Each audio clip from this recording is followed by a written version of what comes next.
we were really adamant about the danger that we felt we were in. It just wasn't taken seriously. The man accused of killing a Ravenscroft teacher has a lengthy criminal history. One family says he stalked them for over a year. Why the father of that family says not enough was done to prevent this. A system with warm air will have it feeling like spring in January. I've got the newest look at the week-long warm-up that could bring near record temperatures. Solving water woes, the options on the table after years of ongoing problems with smelly and discolored water. The man accused of killing a teacher at Ravenscroft School, charged with murder and being held without bond. Here he is today in the courtroom, Ryan Camacho. So investigators say he broke into a teacher's home, attacked her while she was calling 911. The teacher we're talking about is this woman, Zoe Welsh. She was a science teacher and the former chair of the science department. After the attack, she went to the hospital where she died from her injuries. WRAL's Eric Miller is covering this story for us tonight. Eric, Welsh's death, tragic enough, of course, compounded by the lengthy criminal history. And the suspect, Camacho, you spoke with someone who has had lengthy run-ins with this guy as well. Yeah, absolutely, Ashley. We sat down with Wes Phillips. He says the murder that happened here on Clay Street over the weekend hit far too close to home. That's because nearly a decade ago, he says that Camacho harassed, stalked, and terrified his family for more than a year. Phillips told us that he had to move his family twice and that pleas to police and prosecutors that something be done about this man ultimately went unanswered. You take a look at this video here. Now, Phillips says this all started all the way back in 2016. He had a number of scary interactions with Camacho. That includes in October of that year. He says his wife spotted Camacho outside what at the time was their home in Mordecai. Security video captures a man throwing a rock into the windshield of Phillips' car and then through the sunroof before kicking and punching that car. After Phillips and his family moved away, he says Camacho later came back and then fired several shots into their former home. Camacho did end up facing charges in that case, but Phillips says it wasn't enough and authorities should have done more here. And part of the reason I'm here is it makes me really angry. It makes me angry that it feels like there was a complete institutional just failure here that led to a woman being killed who touched so many lives.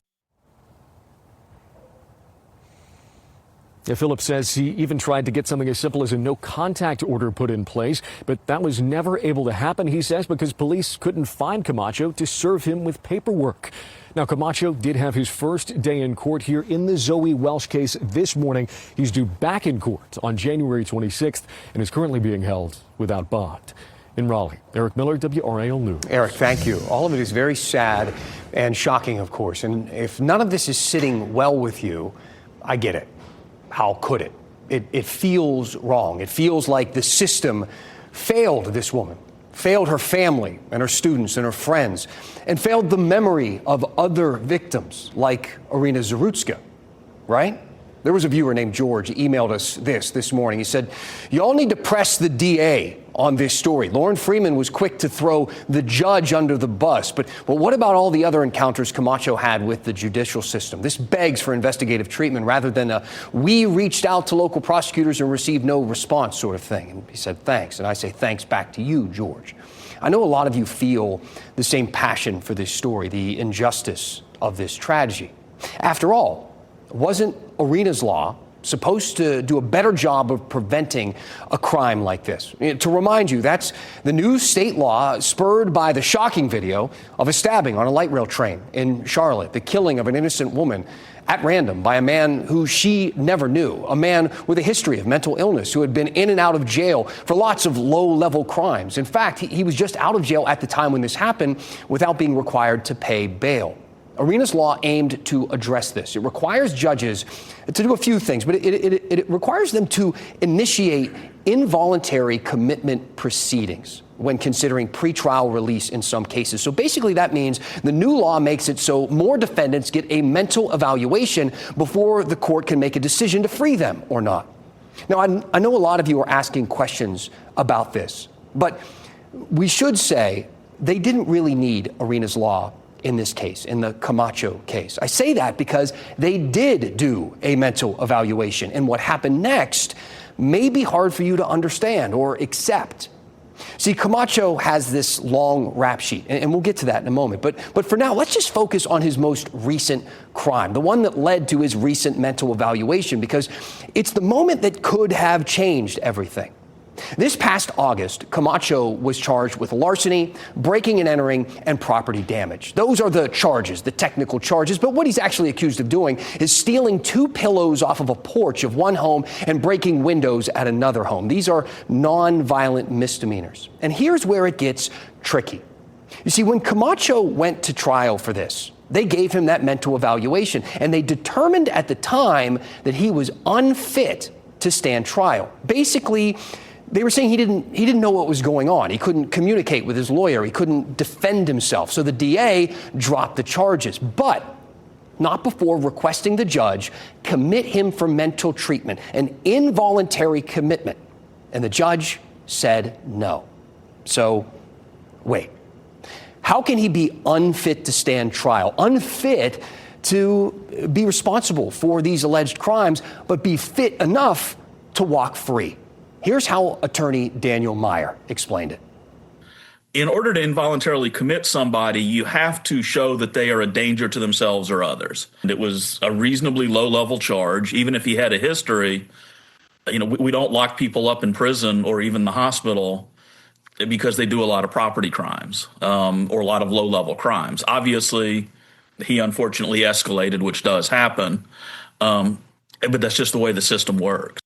So let's look at these charges, this rap sheet. Court records show Camacho has been arrested more than 20 times. Charges including speeding, assault, stalking, trespassing, larceny, property damage, and breaking and entering. In 2021, he tried to escape state prison. He was in prison because of something he had done in 2018. He was accused of shooting into an occupied building, a building with people inside. He pleaded guilty to those charges and served his time for that and the escape attempt. And you might say, looking at all of that, well, that seems like enough. Of course, in hindsight, I can understand that feeling. And we posed that to District Attorney Lauren Freeman. Has to make the decision based on the evidence available to them at that point in time. They don't have the benefit, of course, of a crystal ball, of being able to look and see what's going to happen. Okay, got it. But still, for a lot of you, I'm sure you're thinking it still feels a bit off, this whole thing. I mean, if someone is clearly deteriorating, they know he is mentally unwell, but he hasn't made a direct threat. You don't have a crystal ball. What options do exist before violence happens? That is the hard part. That's the part that is so frustrating when something like this happens, because it's very difficult to balance the tragic and unfair murder of a kind and beloved educator with the general rights of everyone. How do we punish people for crimes we think they might commit? I mean, society makes the rules. I mean, it's that whole maximum. I mean, do you want to lock up 100 innocent people so one guilty person doesn't go free? And it's a similar situation here. I mean, mental illness is a problem, but we can't lock everybody up. You do the best you can. So back to that email we got from George. George, I'm betting you're still not quite satisfied. And you shouldn't be. These gray areas, this is where we need to pay attention and get involved. These are the stories where journalism and community input matter the most. Journalists, we gather the information, we recognize patterns, we ask questions to get more information about those patterns, and the community takes that information and determines what to do next, what action to take. Is it another new law, a change to an existing law, or is it something else? We want to hear from you. Send us an email, 7 p.m. at WRAL.com. George's email led to tonight's segment. Yours might be the inspiration behind the next one. We have so many curious and intelligent viewers out there. Tell us what you want to see on your news. Your feedback drives this newscast. So send us an email, 7 p.m. at WRAL.com, and we'll talk about it here on WRAL. All right, let's talk about 5 other things that you should know right now. And 5 headlines. Prosecutors submitted indictments to a grand jury in the case against a Duke health nurse accused of sex crimes. Jamil Tagato is accused of performing sex acts with patients who were incapacitated. Duke Health fired him last week. He's in jail without bond as his legal process plays out. A man died and a woman went to the hospital after a drive-by shooting in Durham. The shooting happened late last night along Hillsborough Road. Police told us a car drove up and someone inside started firing at another car with the victims inside. Officers are trying to find a suspect in this one. A road on Cameron Street in the Village District back open after crews worked to fix a water main break. It impacted the 2000 block of Cameron Street. It was closed between Daniels and Woodburn. This is the second time in a week this area has been closed. And you might remember the road was also closed in July when a water main broke and sent water shooting many feet into the air. A flight from RDU to Jamaica won't launch as scheduled because of hurricane damage. Breeze Airways was set to start offering flights from Raleigh to the island in March. However, lingering damage from Hurricane Melissa forced them to postpone that decision. Melissa was a powerful Category 5 storm, the strongest to ever hit Jamaica. State leaders say they have not received any notice from the federal government that child care funding is in jeopardy. Reports have speculated that all 50 states could lose money due to concerns about fraud within state government. This, of course, all stemming from the situation in Minnesota that's played out in recent weeks. State leaders in North Carolina say they will continue working to protect taxpayers. Brown tap water, and it smells bad. For people in Granville County, it has been that way for years. Not really a combo you want in your home, right? But a fix could be on the way for these folks, both short-term and long-term. Plus, we are gearing up for a Panthers playoff game for the first time in almost a decade. And we are hearing from some of you about this big breakthrough. A little of your feedback in tonight's One Last Thing. Kat? Spring lovers, get ready. It's going to feel like late March into early April here soon. And it's not just for one day. I'll let you know the 3 days where highs could reach the 70s coming up.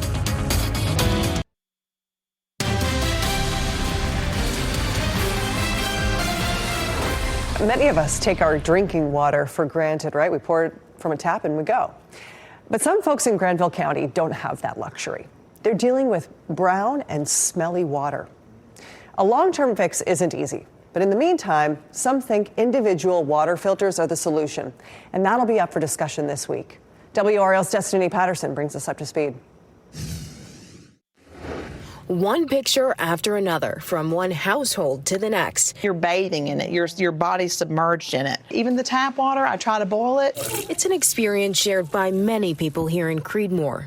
You can see it get cloudy. Discolored and smelly water. Even though you're saying the water looks better when it comes out of the faucet, you're still not comfortable eating or consuming it. You're still not comfortable drinking it.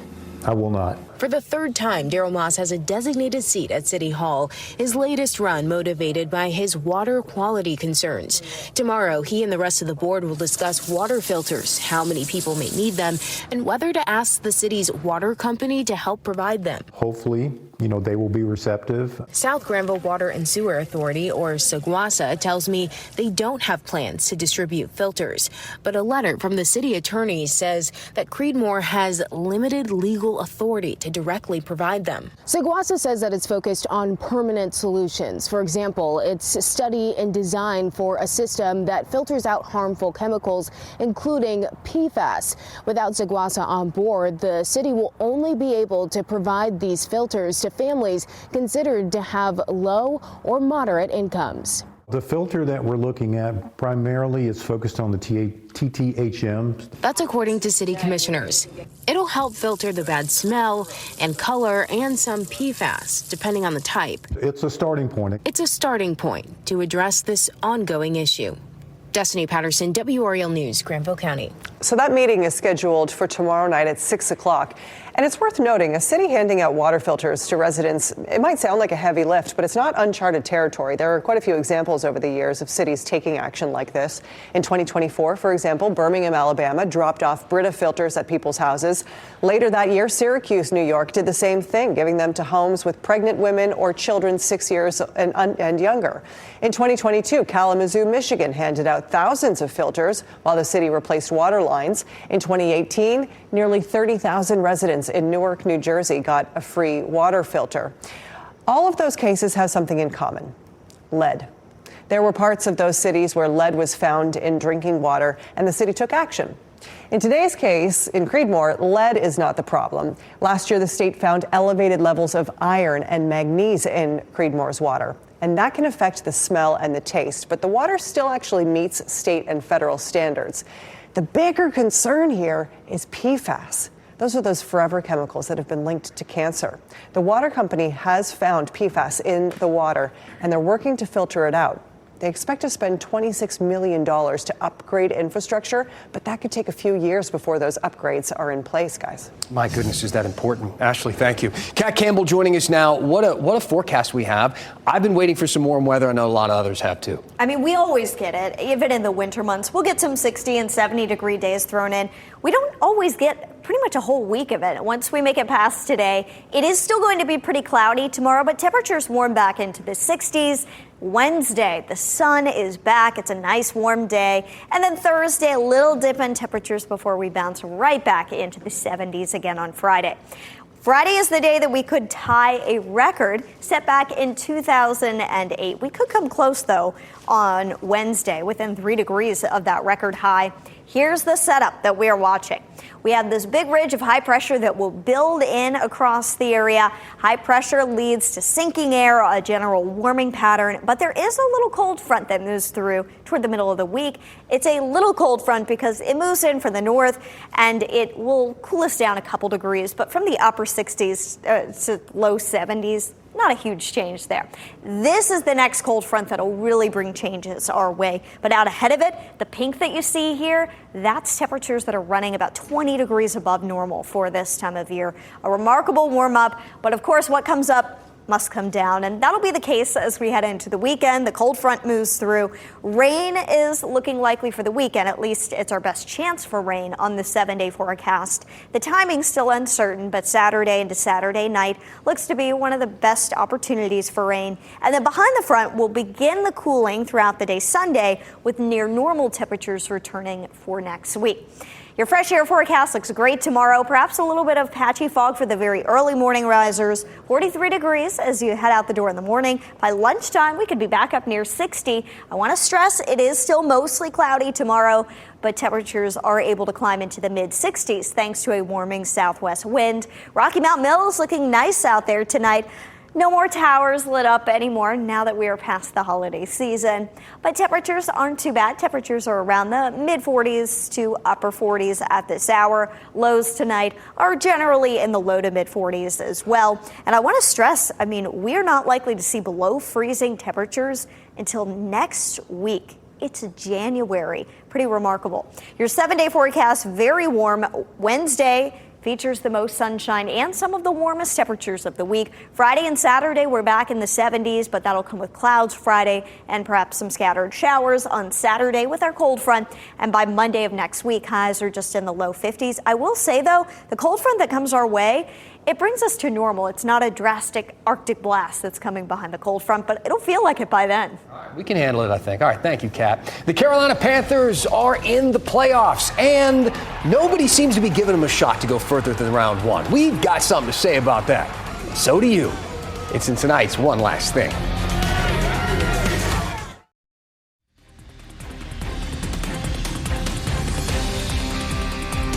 One last thing. For the first time in almost a decade, the Carolina Panthers are back in the playoffs. Let's go. And it means for the first time in a long time, we can put up a little graphic on the TV like this one. Playoff team coverage from Charlotte. Boy, it feels good to say. You got Pat Welter and Chris Lee there. They are going to be down in Charlotte covering this for us. And talk about a good team. They did a great job over the weekend when the Panthers played the Bucks. Actually, a viewer did send us a request about Pat and Chris's coverage. Sam wrote, please don't let them dance again. Okay, Sam, obviously not a fan of Pat and Chris's dance moves. I got to say, Chris, I don't entirely agree with you. Let's take a little look at that moment from our coverage last week. If you had 150,000. His song has been blowing up. He's been tossing it, making it rain all over the place. We got the boys taking the show on the road, taking it down south for us. All right, we appreciate you guys sounding good, looking good. Go Panthers. Come on, those are good dance moves. All right. I appreciated it. The song and dance, obviously they're referring to that, the one and only Carolina Mike. Maybe you've seen his videos on Instagram. He sings that little song. He's been really, really popular this year. Okay, so another viewer sent us some more positive feedback about the Panthers. Avery wrote, I believe the Panthers are going to win in Tampa and will be the beginning of a win streak into the playoffs. Go Panthers. Okay. Obviously, Avery's prediction, maybe the prediction didn't go so well, but you know, even though the Panthers lost to the Bucks, they still didn't need that win to get into the playoffs. As Avery's prediction of a win streak could happen, right? The Panthers do have a familiar opponent this weekend. Just 5 weeks ago, the Panthers hosted and beat the LA Rams 31-28 at Bank of America Stadium. This was a bit of a shocker at the time. It's one of the wins that really put the Panthers in the position they are in right now.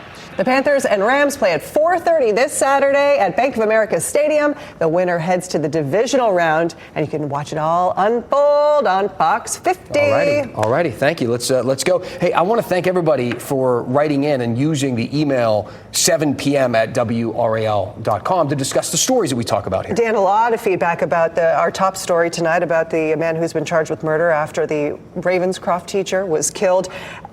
Just for example, David, a really thoughtful email that came in. He's asking about why people can't get committed into a mental institution. Just a reminder, that's only for people who are charged with violent crimes if there's enough evidence to support that they are a harm to themselves or others. These are important questions to dig into. We'll continue to do that. You keep sending your emails, your perspectives, your feedback, 7 p.m. at WRAL.com. Great to have you with us tonight. We'll see you back here later. Good night.